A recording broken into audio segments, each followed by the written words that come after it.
오늘은 3강 힘의 의지가 쇠퇴하는 곳에 데카당스가 있다라고 제목을 달았습니다. 일단 딜레, 추어, 마흐트. 첫 번째 시간에도 말씀드렸지만 마흐트라는 단어는 권력이란 뜻도 있고 힘이란 뜻도 있어요. 그냥 그때그때 상황에 맞게 번역하면 돼요. 뭐가 맞고 틀리다의 문제가 아니라 그랬어요. 여기에서 의지가 있는데 인간은 생명체이기 때문에 모든 생명은 의지를 갖고 있다. 이것이 니체의 우주론이라고 봐도 돼요. 모든 생명은 뭔가 의지가 있다. 살려고 하는 의지가 있을 거고, 그리고 살아있는 모든 생명체는 뭔가 힘이나 권력을 지향한다. 이것이 니체 철학이에요. 대전제라고 보면 돼. 니체 철학의 대전제. 여기에서부터 이제 시작을 하는 거예요. 예를 들어서 우리 인간이 종교를 필요로 한다. 혹은 신을 필요로 한다. 그래도 이 대전제에서 시작하는 거예요. 우리는 살아있으니까, 우리는 생명체이니까, 생명체, 몸을 갖고 살아가는 존재니까 신을 필요로 해요. 몸을 갖고 있다라는 것은 현상이잖아요. 현상의 원리라고 하는데, 현상의 원리는 시간과 공간, 즉 우리 모든 인간은 현상의 원리에 갇혀 살 수밖에 없어요. 현상의 원리에 얽매여서 살 수밖에 없어요. 즉 우리는 생로병사를 벗어날 수가 없단 말이에요.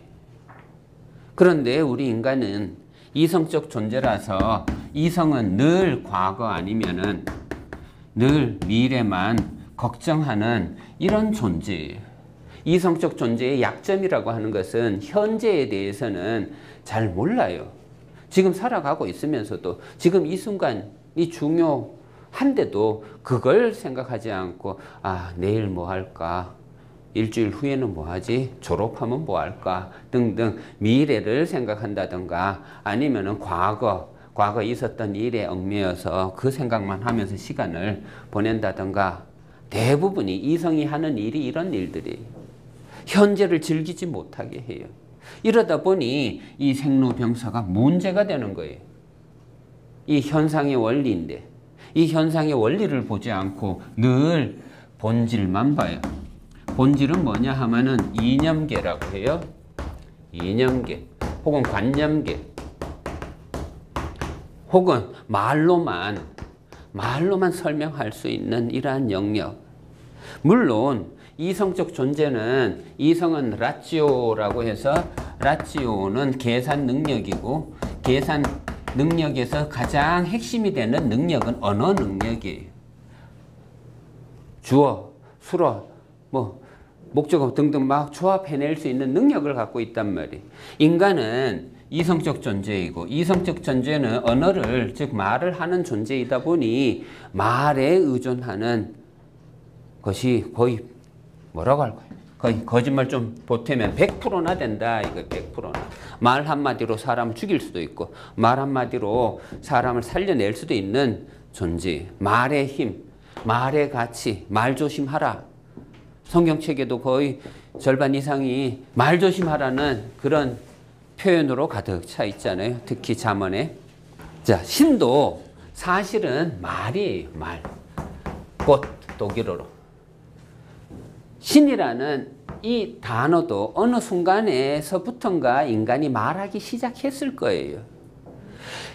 물론 기독교적으로 생각을 한다면 신이 인간을 창조했어요. 신이 있었기 때문에 인간이 있고 인간이 있으니까 이성도 생기고 말도 하고 이렇게 되는 거예요.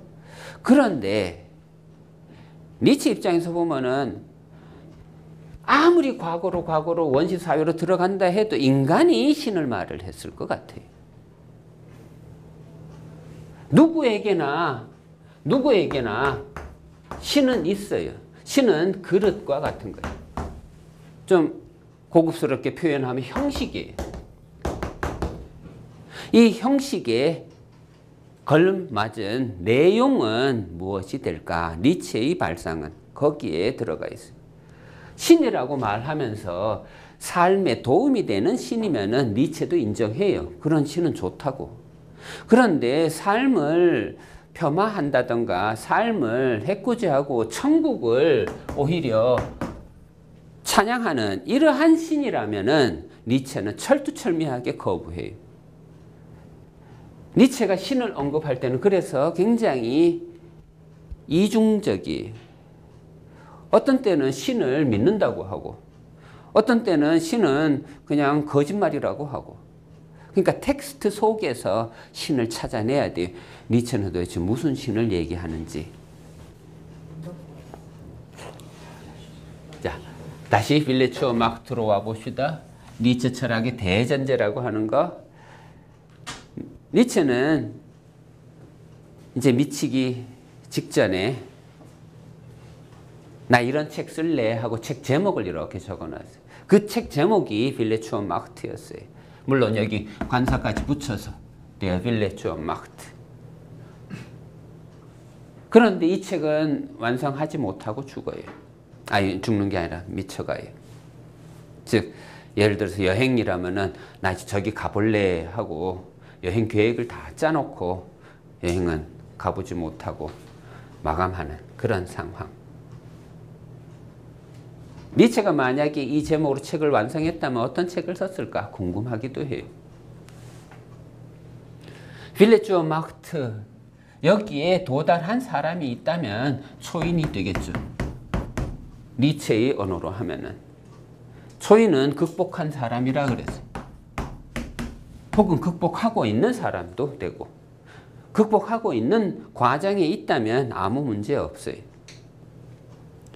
한계를 알고 한계를 넘어설 수만 있다면, 한계에 직면해서는 답답하겠죠. 답답함, 초조함, 불쾌함, 어떤 불만 등등이 있을 수밖에 없어요. 인간은. 왜? 이성적 존재니까. 제가 대학생 때인가 언젠가 봤던 그 영화 아마데우스라는 영화가 있어요. 거기에 보면은 그 보통 사람 있잖아요. 항상 천재를 비교하면서 부러워하고 질투하고 자기는 왜 그렇게 일을 할 수 없을까? 이런 사리엘이라는 인물이 있어요. 그도 미쳐가요. 그런데 그가 미쳐가는 것은 질투심 때문에 자기가 자기를 용서할 수 없어서 자기 한계에 갇혀서 미쳐가는 거예요. 한계에 직면해서 한계 얘기할 때, 그러니까 극복 때문에 한계가 등장하는 거예요. 한계에 대한 인식이 있게 마련인데, 우리 인간은 이성적 존재라서 계산 능력이 있다 보니 1 더하기 1은 2라는 답이 있고 2 더하기 2는 4라는 답을 알아요. 내가 만약에 2라는 존재라면은 4라는 존재와 마주치게 되면 나는 질투심을 느낄 수밖에 없어요. 4가 더 많아 보이니까. 그리고 4라는 존재는 2라는 존재와 마주치면은 어깨에 힘이 들어갈 수밖에 없어요. 눈치 볼 이유가 없어요. 예를 들어 강호동이 나와 마주친다 그러면 강호동이 나를 보면서 벌벌 길까요? 알아서 길까요? 안 해요. 인간은 좀 달라요. 이성은 갖고 있는데 이 이성이 천편일률적으로 작동하는 게 아니에요. 누구에게는 이성이 이렇게 작동하고 누구에게는 이성이 저렇게 작동해요. 다시 말씀드리면 이성은 그릇일 뿐이에요. 이 그릇에 무엇이 담기느냐는 니체식으로 하면 운명이에요. 운명이 내가 넘을 수 있는 한계는 분명히 정해져 있을 거예요.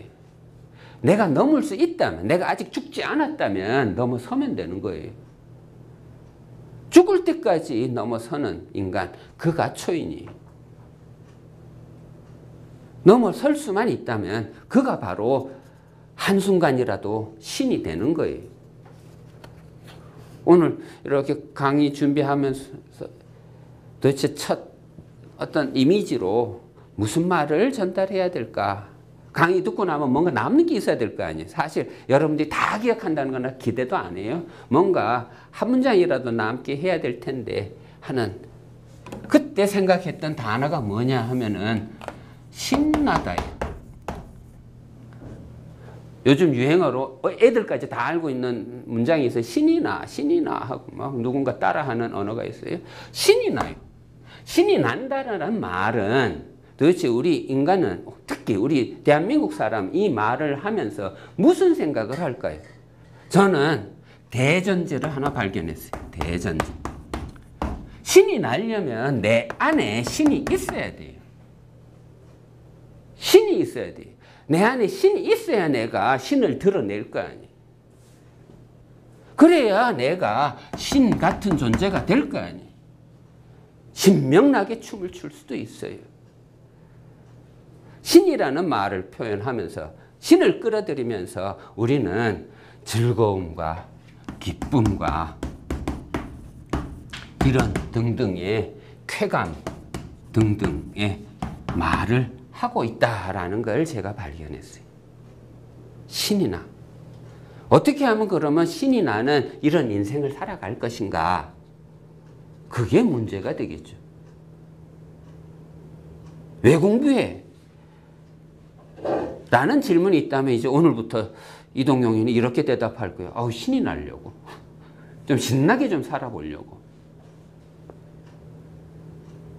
그런데 이러한 신명나는 삶 혹은 신이 나는 삶의 정반대가 있어요. 이 빌레츠와 마르크트의 정반대가 되는 개념이 있다면 그게 데카덴츠라는 거예요. 독일어로 데카덴츠, 불어로 데카당이라는 단어, 데카당스. 데카당스는 명사고 데카당은 뭐 형용사래요. 거기까지는 불어에 대해서는 저한테 질문하지 마시고 어쨌거나 데카당이라는 단어는 우리말로 하면 퇴폐 혹은 뭐 부패 혹은 썩어 빠졌다 등등 썩은 정신 군대에서 자주 들었던 얘기 동태눈깔 하고 있다. 생생하지 못하고 죽어 있어요. 이러한 정신이 아까 이성은 그릇이라 그랬어요. 이런 것을 내용으로 하고 있는 이성이라면 이성은 말하는 존재니까 이런 이성이 말로 표현해내는 힘이 분명히 있을 거란 말이에요. 데카당적인 이성이 만들어내는 신은 누구일까? 물론 니체 철학은 전체가 부정적인 신을 규명하려고 애쓰지는 않아요. 그런데 안티크리스트에서는 조금 비중이 이쪽으로 옮겨와요. 안티가 되기 위해서 니들이 말하는 이거는 이거야 하면서 자꾸 아픈 데를 자꾸 찔러요. 그 전에 책이라면은 그러니까 후기 철학 말고 후기 철학이라면 우상의 황혼, 안티크리스트 뭐 이런 책들이에요. 이런 책들 말고 그 전에 책들이라면 계속 이 현상의 논리를 집중해요. 여기에 실제라고 실존이라고 실존의 의미를 갖다 놓고 즉 삶의 현장 즉 살아가기 위해서 삶의 지혜를 전해주려고 그렇게 애를 썼다면 이제 후기 철학으로 와서는 이제 안티크리스트니 기독교의 신이니 등등 이제 상처를 자꾸 건드려. 이성적 존재는 이런 거 없이는 살 수 없잖아요. 이성적 존재가 피할 수 없는 게 뭘까요? 저도 아파하는 것들이 많아요. 예를 들어서 후회. 이성적 존재에게 주어진 가장 큰 문제예요. 어떻게 하면 우리가 후회를 하면서도 초인처럼 살아갈까? 후회를 어떤 하나의 경계로, 한계로 인식하고 그걸 넘어설 수 있을까? 혹은 예를 들어서 밤 같은 거. 제가 어렸을 때 밤을 굉장히 무서워했어요. 불 꺼놓으면 잠도 못 잤어요. 그러면 밤을 어떻게 하면은 넘어설 수 있을까? 어느 한순간 아하, 밤에도 달빛이 있구나. 그걸 생각하기 시작해. 그 어린애가 초등학교 한 모르겠어요. 3학년이나 됐을까? 그때쯤에 달과 대화하기 시작하면서 달이 친구처럼 느껴지고 그러다 보니 밤이 극복이 되더라고요. 불을 꺼도 잠을 잘 수 있겠더라고요. 아니면 엄마 자꾸 시장 가고 자꾸 외출하고 여행 가고 그것도 엄마를 이해하겠어요. 집에 있으면 답답하니까 죽을 것 같으니까 여행하셔야지. 이렇게 이해하니까 그것도 넘어설 수 있겠더라고요. 아니면은 어떤 제자는 또 불어불문학과 나왔는데 막 졸업하기 직전까지 엄청나게 저를 괴롭혀서 왜냐 불어불문학과 사라져 버렸어요. 그러다 보니 선생님 제가 그때 불어불문학과 오지 않고 다른 학과 갔으면 얼마나 행복했을까요? 제가 그때마다 후회하지 마라. 너 잘할 수 있어.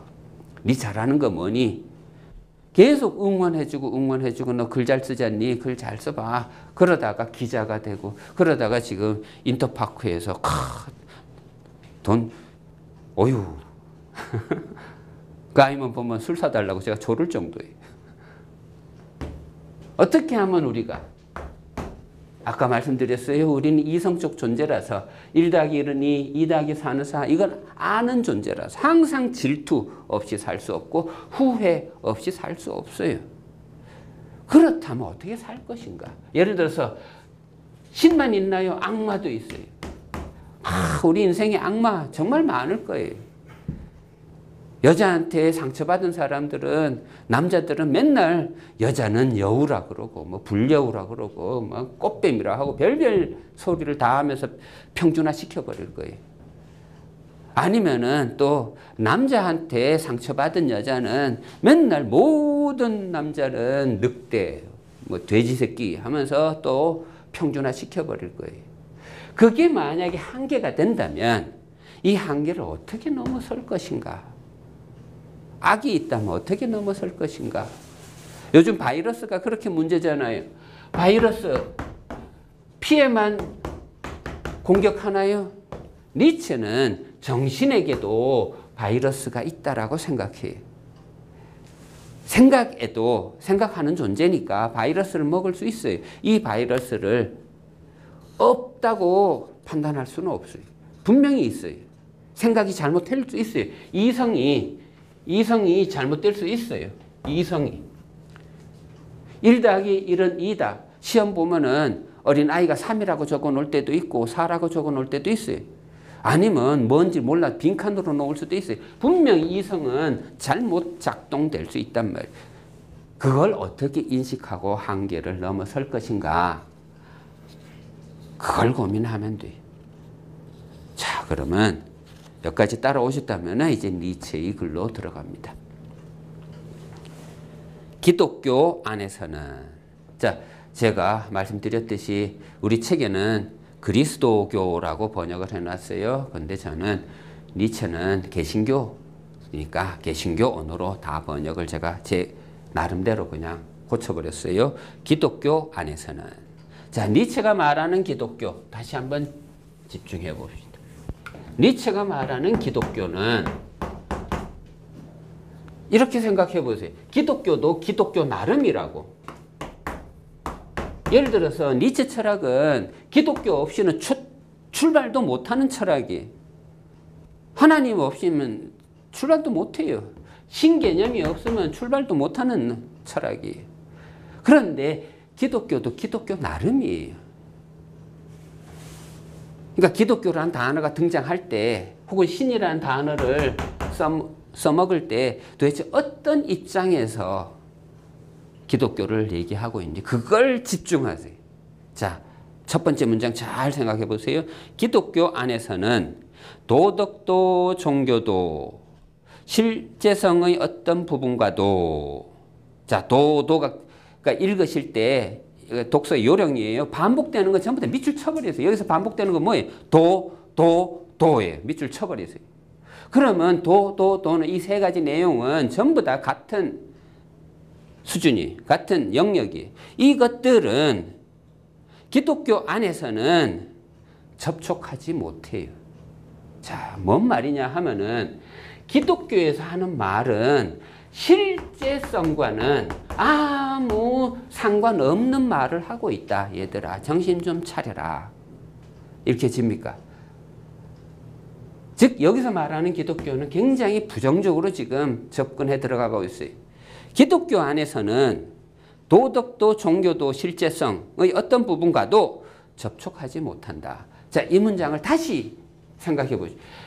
정말 중요한 건데 니체 공부하다 보면 항상 공격받고 혹은 질문받는 게 뭐냐 하면 도덕과 비도덕 간의 이러한 이분법적 해석들 혹은 신학인이 혹은 뭐 무신론이니 하는 이런 이분법적 논쟁으로 빠지는데 니체는 분명히 이 한 문장으로 대답을 해주고 있잖아요. 뭐냐 하면은 도덕 얘기해요.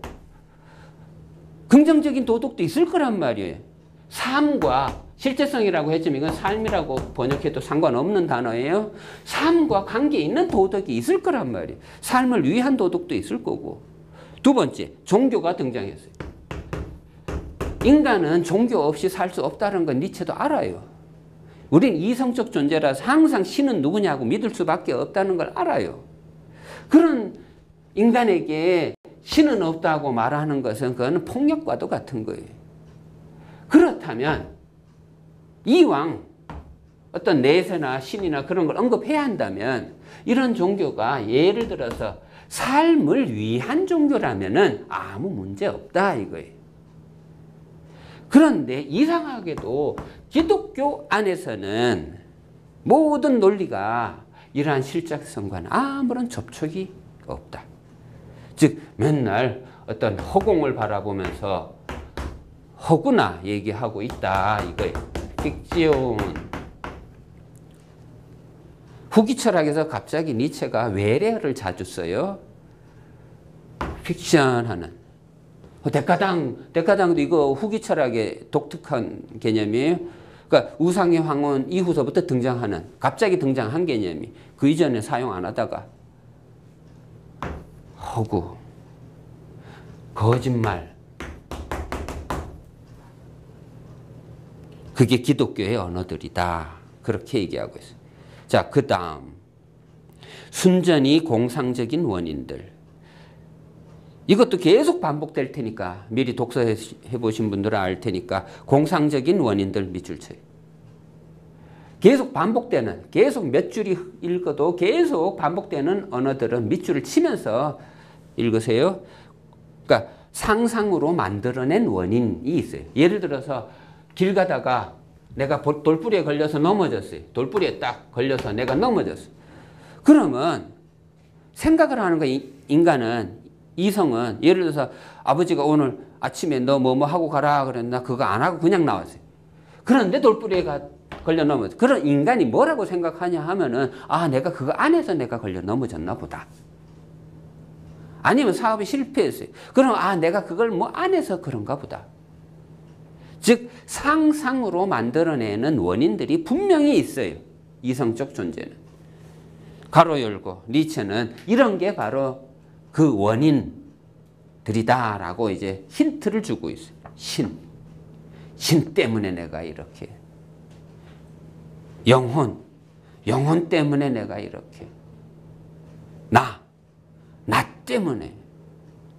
정신, 자유정신 또는 자유롭지 않은 의지 이런 것들이 원인으로 작동하고 있다. 우리 이성 생각하는 존재는. 또 순전히 공상적인 효력들. 또 밑줄 쳐야 되겠죠. 공상적인 효력들 밑줄 치세요. 그러니까 내가 넘어졌어요. 그리고 내가 뭐 다리가 찢어졌어요. 혹은 삐었어요. 거기에 대한 거. 예를 들어서 죄가 그런 거고 구원이 그런 거고 은총, 죄의 사함 등등. 저는 죄의 사함이라는 이 논리도 공부해보면 정말 재미나요. 누가 누구를 죄를 사해 주겠다는 거예요. 기분 나빠요. 네가 뭔데? 그러니까 한 발짝만 떨어져서 신학을 공부하면 재미나게 읽혀요. 어쨌든 죄의 사함. 또 공상적인 존재들. 그러니까 만들어낸 존재가 있어요.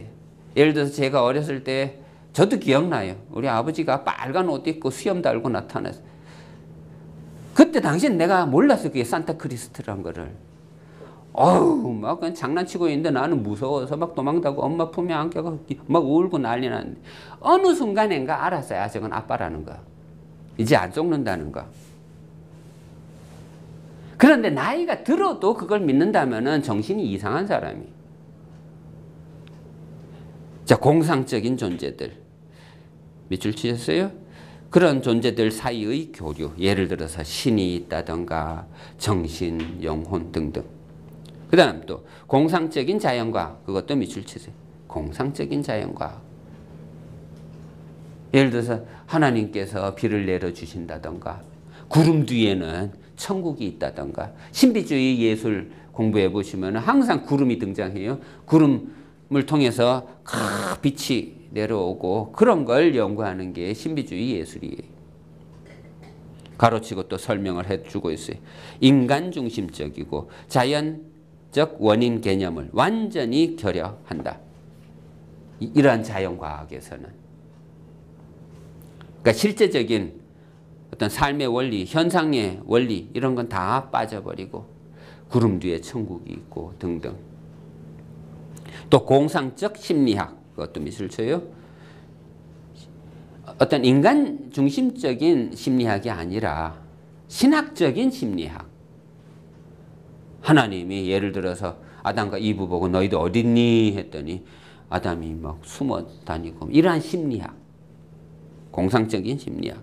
순전히 자기 오해이고 쾌와 불쾌라는 일반 감정에 대한 해석들이다. 예를 들면 교감신경의 상태를 종교적이고 도덕적인 특이 성질을 가진 상징 언어, 후회, 양심의 가책, 악마의 유혹, 신의 다가옴 등의 도움을 받아 해석해낸다. 자, 교감신경. 여기 의사선생님도 계시지만 교감신경은 아드레날린 때는 막 일어난 어떤 신체 변화들이에요. 예를 들어서 아빠가 너 이거 해내면 내 자전거 한 대 사줄게. 그럼 막 얼마나 기분 좋을 거예요. 일주일, 한 달, 막 흥분하고 막. 근데 이런 거를 신학자들은 하나님을 끌어들이면서 해석을 한단 말이에요.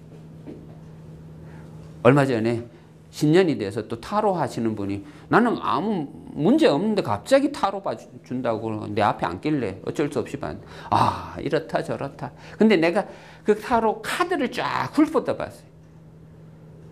모든 카드에는 다 의적인 표정들이 혹은 의미들이 다 담겨 있더라고요. 제가 딱 넘겼는데 카드가 뭐였냐면 아름다운 미녀가 등장했어요. 난 그것만 보였어요. 그것만 얘기했어요. 그랬더니 막 여자 조심하라고 막 별별 소리 다 어쨌거나 이런 신체의 어떤 변화를 신학적으로 종교적으로 해석한다. 여기서 중요한 건 해석으로 번역한 독일어는 에어클레렌이에요. 에어클레렌. 독일어가 참 재미난데 독일어에서 접두어 에어는 적극적인 것을 말해요. 적극적으로. 클라르. 슈만 부인 이름이 뭐예요? 클라라. 상식으로 알아두세요. 클라라고 말하면 이건 밝은이라는 뜻이에요. 우리말로 하면 밝은 명자. 그러니까 슈만 부인은 명자, 명희 이런 이름이에요. 분명하게 밝혀주는 거예요. 분명하게 눈에 띄게. 모든 것을 이렇게 종교적으로 해석을 해버려요. 제가 또 자주 고백을 했지만 니체 공부하면서 양심의 가책이라는 단어가 정말 어려웠어요. 양심의 가책. 이걸 이해하는데 정말 몇 년이 걸렸어요. 양심은 이제 조금씩 이제 해석이 가능해졌어요. 양심은 좋은 마음이에요. 좋은 마음. 즉 이게 좋다라고 결정을 해놓음으로써 발생하는 문제들. 예를 들어서 아빠가 너 구두 닦아라. 그럼 그게 옳은 행동이에요. 근데 내가 그걸 안 하고 외출을 했다? 그러면 양심의 가책을 받을 수밖에 없어요. 자, 그렇다면은 무엇이 옳고 무엇이 좋은지 이것을 우리 인간은 이성적 존재는 항상 생각하게 마련이에요. 그런데 이걸 규정을 해버리고 나면은 어쩔 수 없이 양심의 가책을 받을 수밖에 없어요. 이것을 한계로 둔다면, 양심의 가책을 한계로 둔다면 이 양심의 가책을 어떻게 하면 넘을 수 있을까? 그걸 고민하는 철학이 니체 철학이에요.